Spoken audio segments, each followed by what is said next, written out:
That feeling, when you abruptly wake up from your sleep to find your vital fluid all over your bed, and all you remember is that you saw an erotic scene in your dream before opening your eyes to your spilled seed. Clever humans have named this nocturnal emission, also known as wet dream. Though mainstream media, through the lips of sexologists, have made you believe that it is normal to experience this if you don't have sexual intercourse for a specific period of time.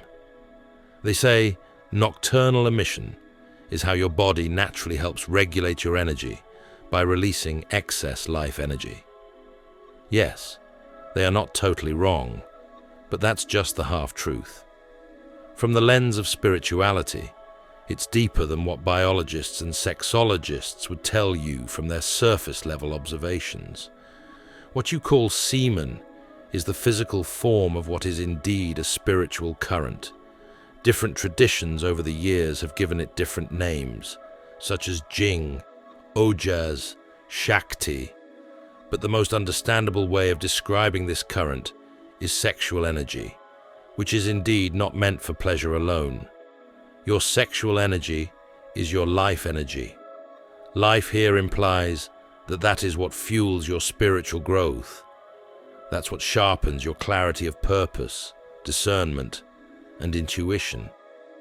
I know you must have been told that behind every successful man, there's always a woman. Well, sometimes. But in reality, whenever you find someone who stands out in any area of life, be it business, entertainment, or whatsoever, behind the glory and every other thing that glitters, these folks have mastered the art of using their sexual energy to create. The way they choose to create is indeed congruent with their individual callings, but the same thread cuts through their stories. Whenever they felt that rush within that amplifies attention, unlike most earthlings who have been conditioned to pleasure themselves at such moments, those that have built something humanity can't overlook have learnt to consciously redirect that sexual energy elsewhere, over and over again, year after year. This is how the greatest ideas that have caused the evolution of humanity were born. This is the science behind how ideas and inspirations were crystallized into form. This is how mystics unlocked insights and entered states of consciousness that modern men would scarcely experience briefly when liquor hits their liver.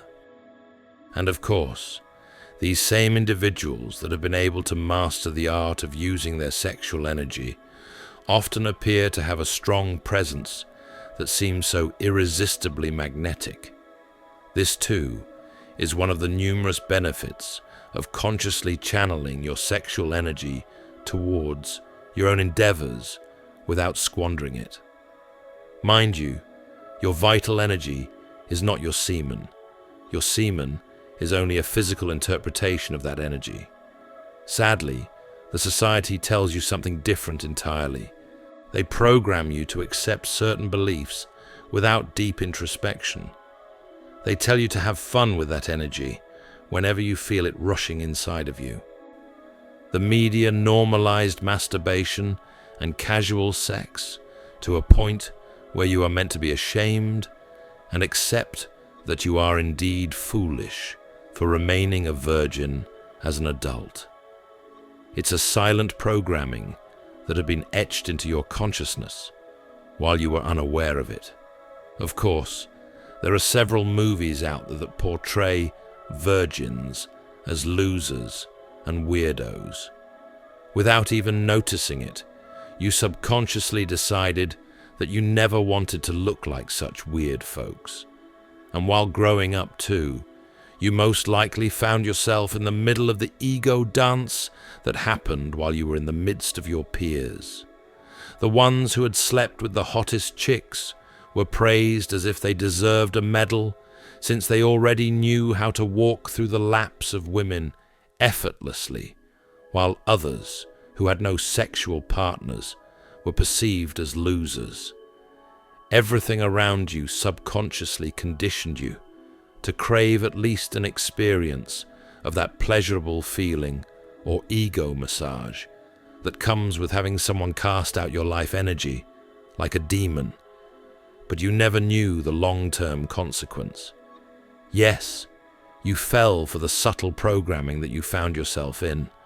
I mean, who are you not to give in to the pressure that came from the media and earthlings around you as a child who was blatantly ignorant of the true essence of their sexual energy? Eventually, you found a way to derive pleasure from that your life energy. Masturbation, loads of casual sex, pornography. Whatever option you chose, the end game remains the same. You squandered your sexual energy without knowing that the more you did it, the more you became spiritually blind and detached from your true identity and purpose. You enjoyed it. Oh yes, you loved that high that accompanied your sexual encounters. It seemed like pleasure was all that you came to this earth realm to do, until you realized that there's more to life than those temporary ecstasies that accompanied masturbation, pornography, and casual sex. When you realized that you needed to focus on your purpose, you intuitively knew you had to stop wasting your sexual energy, even though you never had the appropriate vocabulary to articulate it. You just knew you had to stop focusing on sexual pleasure. You knew you had to focus on the essence of your existence in this earth realm. It was hard, but initially you reduced the way you ran to pleasure and spilled your seed whenever you felt that rush within. Eventually, your dream came true. You were able to abstain from habits that depleted your sexual energy for quite a long period. As you followed this path, your dreams became very vivid. You realized that your presence became intense, and your aura also started becoming irresistibly magnetic. In fact, once you stopped spilling your vital fluid in toilets, just like magic, women became attracted to you. They craved a slice of your presence, and you could tell by merely looking into their eyes or by observing their gestures around you. Men too began to respect you more and more. It felt like you had everyone under a spell. Your intuition also heightened as you retained your semen. You were able to hear yourself like you never did. You knew what you wanted. You were able to say no and set boundaries like you could never do. Your purpose became crystal clear with time. It was as if the universe was constantly speaking to you through every single event and person you encountered as you journeyed through life. But you never knew that your simple decision to stop squandering your seed on sexual pleasure was a declaration of war. Initially, you couldn't discern this clearly. You never knew that when you were all over the place, spilling your bean at every slight opportunity, you were only making your spirit susceptible to spiritual manipulation. You allowed a lustful spirit grab the wheels of your soul and direct the affairs of your life for a season. You have to understand that beyond your body, you have a spirit inside of you. And whenever you allow yourself to become a slave to any habit, you are only giving room to a spirit entity that is compatible with that habit to take the wheels of your soul and have you as a place of abode. This is just spiritual mechanics. This realm of matter does not belong to spirits. This realm belongs to men. And even though there are spirit entities that want to influence the affairs of humanity, yet they can't do that without the permission and use of mortal beings like you. So whenever you yield to a desire without discerning where that desire comes from, you are only taking baby steps before you eventually find yourself in the hands of a spirit entity who wants to control you. God also is spirit, and he operates this way too. God also wants to grab the wheels of your soul. This explains why the scripture states that whosoever you yield yourself to and obey eventually becomes your master. This is a spiritual truth.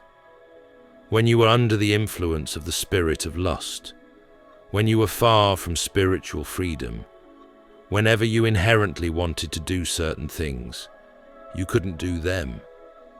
When you sincerely wanted to stop the act of squandering your vital seed, which usually leaves you unmotivated and spiritually drained, your intentions remained in the realm of intentions.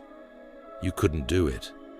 Not because you were not strong enough, not because you were not serious about those crucial decisions, but because there was a spirit entity behind the wheels of your soul that you unconsciously gave permission to direct the affairs of your life as it pleases from the day you gave yourself to sin.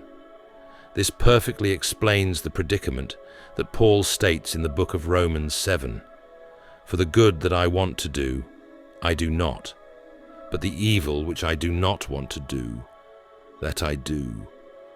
O wretched man that I am, who shall deliver me from the body of this death? That's the testimony of a soul that is under the influence and control of an evil or unclean spirit. It started with your will. You could choose when you wanted to watch pornography and masturbate. You could select the days you wanted to have casual sex until you could no longer control it. And on top of that your addiction slowly distorted your perception of reality. You were totally lured out of alignment and manipulated from within.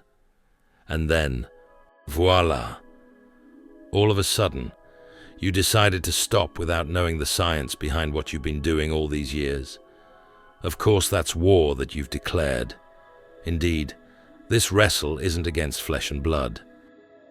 Beyond the pleasure you were having and the sexual energy you were wasting, you should understand that the enemy is more interested in ensuring you never grow into the knowledge of who you are and the manifestation of your destiny that naturally accompanies spiritual growth. When we talk about demons, their paramount desire is to ensure you do not fulfill the purpose for which you were born. They just want to keep manipulating your perception of reality, while you keep yielding to the desires they ignite in your soul. When scriptures referred to the devil as your enemy, it states that he only comes to steal, kill, and destroy. Trust me, demons don't spend dollar or fly private jets. They don't need your silver and gold. What they want to steal from you is your soul, and they would definitely never approach you with horns and spears. Excessive pleasure is always their initial bait. Another crucial attribute of demons is that they are possessive in nature, and they also perceive humans as houses.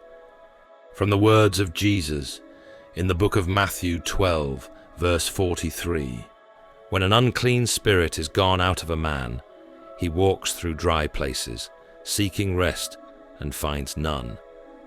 Then he says, I will return into my house from whence I came out.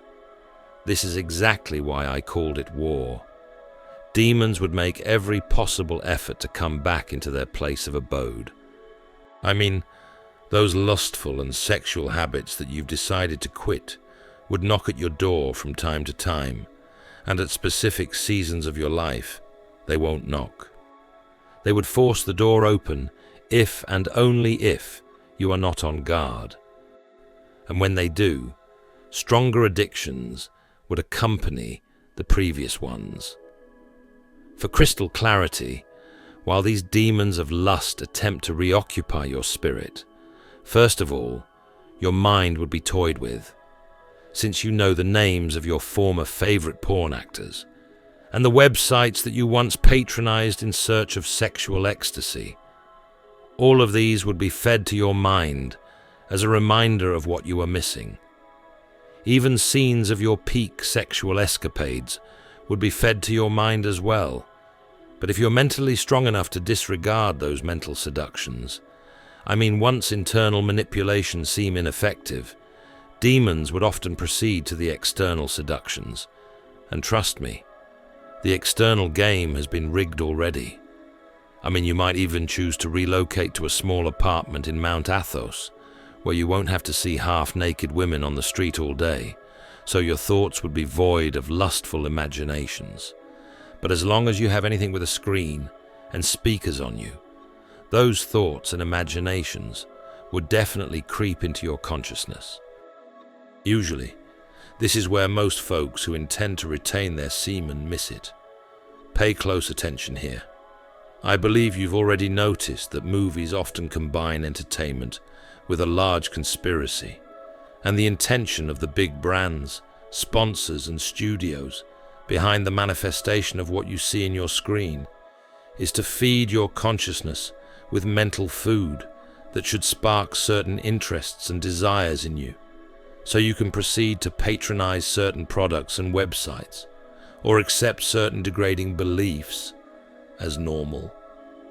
It's not bad if you are conscious enough to spot these insertions and disregard them, but you have to understand that sounds are not like dramas. Songs are very potent tools of spiritual influence. Sounds do carry certain vibrations that can tune your spirit to the frequency of specific planes of consciousness without your permission. Sounds would always dissolve your defensive walls and pierce through your soul. When you know you've once struggled with certain sexual habits and now you believe you've stopped, there are certain songs and sounds that you would always be vulnerable to.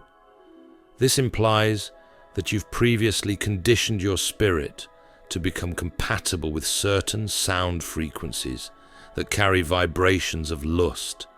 And whenever you are in an atmosphere where such sounds are being transmitted, your spirit remembers that frequency and become open to the same lustful spirit that once had control over you in ways you can't understand.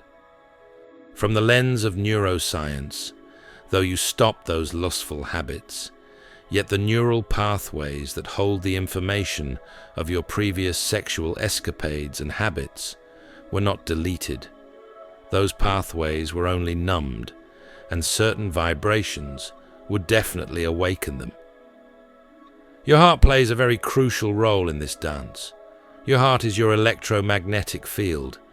That's where thoughts and imaginations meet emotions. In a nutshell, once sounds bring back memories of sexual experiences, and your heart feels such mental impressions. Your spirit becomes stark naked and vulnerable to the same spirit entities that once controlled your actions when you were busy spilling your seed carelessly, all in the name of pleasure.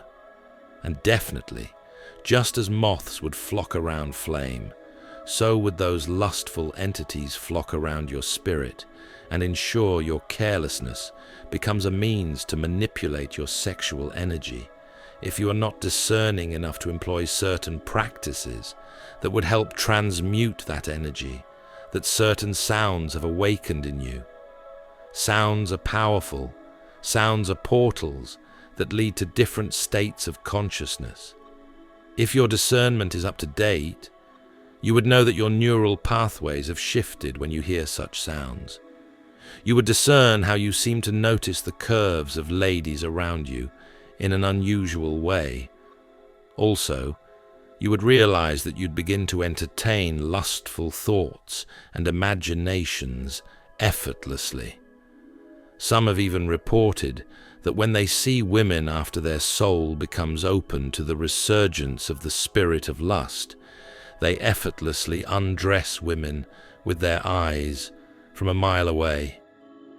When this is the case, there's definitely a spirit behind the scene. The moment Jesus mentioned that when you lust after a woman in your mind, you've slept with her already, he was stating a mystical truth. Neville Goddard also deduced in recent times that feeling is the secret behind manifestation. Same principle, different teachers. Once your heart begins to feel what your mind accommodates, you've shifted into a different plane of existence. This principle applies to the erotic scenes you watch in movies too. You don't even have to imagine. There's a screen in front of you helping you with the imagination already. Once you get involved in the erotic scenes in front of you, to the point where you begin to feel something at that moment, you've opened the door to your soul for your previous master, lust. To protect yourself, you should learn to transmute that sexual energy you feel at such moments by directing it elsewhere so you don't suffer the consequence. Carl Jung understood the depths of the practice of transmutation when he mentioned that your sexual energy is a form of communication. Though you unconsciously open the door for a lustful spirit to awaken neural pathways that you've buried long ago, yet it is your responsibility to listen to yourself when that sexual energy kicks in and direct it consciously while you stay grounded in the moment. What that sexual energy needs is circulation. But before pressing further on applicable techniques for the transmutation of sexual energy, you should know the consequence of refusing to use that energy. Depletion, nocturnal emissions, that's the consequence. Since dreams are mere interpretations of what happened during the day, the spirit of lust that you unconsciously opened your spirit for would feed you with erotic scenes in your dream and harvest your vital fluid, which would have a very strong potential of causing delay to the manifestation of your purpose. There's a cloud of darkness that often accompany wet dreams, especially when you are on a spiritual retreat, where you intend to have your discernment and energy at your peak altitude. This darkness is always characterized by a feeling of guilt, shame, disappointment, discomfort, and draining heaviness. The mistake many usually make is that they are always quick to entertain the thoughts that accompany these feelings without understanding how they are being seduced out of alignment. I mean, though you've allowed a lustful spirit into your atmosphere, and now you've spilled your seed, but allowing yourself to be drowned in the abyss that comes next is indeed a very degrading and self-sabotaging thing to do. This eventually distorts your spiritual perception for a while. Your response to those mental food that would flood your mind after a wet dream is everything that matters, not the unconscious emission itself. You might believe you are the one thinking at that moment. You could also believe that the thoughts flowing into your mind regarding who you are true, but it's all a facade that can eventually become real if you entertain it long enough without discernment. The best thing to do is to observe those thoughts and feelings without engaging. Also, you should understand that you are in a lower state of consciousness, which is why your intuition fades instantly and a victim mentality seduces you simultaneously. Beyond the observation of those thoughts and energies, you should ensure you enter a higher plane of consciousness as soon as possible.